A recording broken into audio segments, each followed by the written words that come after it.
Well, I think the IOPC, the Independent Office of Police Conduct, should conduct their own investigation into the way this whole thing was handled and the individuals responsible within West Midlands Police. That includes the Chief Constable, Craig Guilford, who has just announced his retirement, other senior officers like Assistant Chief Constable Mike O'Hara and others, because this episode has been so appalling.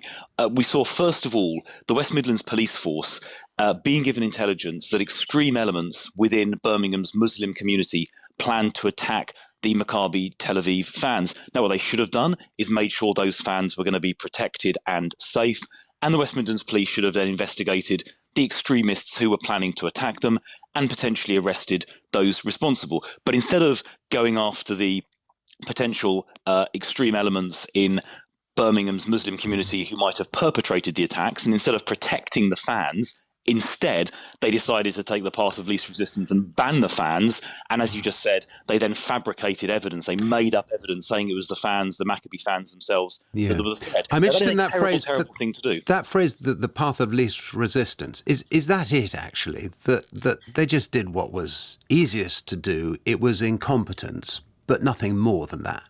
No, I think it was more than that, because they chose to capitulate in the face of threats by extreme elements within Birmingham's Muslim community. But what was the motivation? What are you saying was the motivation?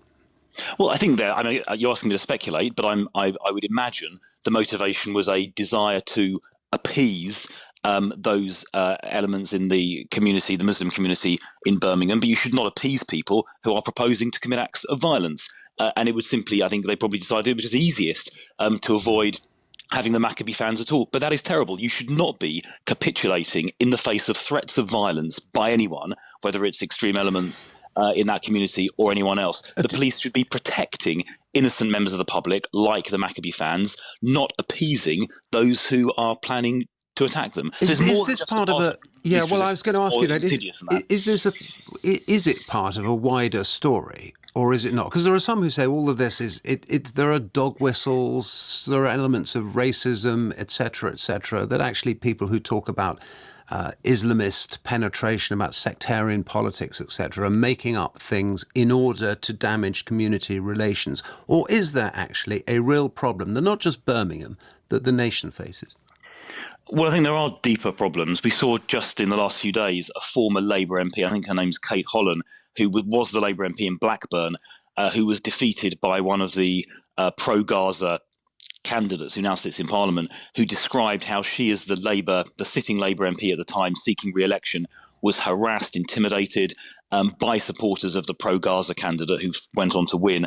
She said she couldn't have her family round at her house because she was being so severely intimidated. So it does suggest, and there's obviously lots of other examples we could give, it does suggest there is a more systemic problem, and we need the state, the organs of the state, including the police, but others as well, to stand up to intimidation where it happens. And this example in the West Midlands shows the police, instead of standing up to that kind of intimidation, they capitulated to it. And that is why I think it's not good enough just to say the Chief Constable's retired. We need to look at this and more deeply. The IOPC need to look into what happened, not just his conduct, but the conduct of other officers. Because until there is personal accountability for this kind of capitulation, it may keep happening.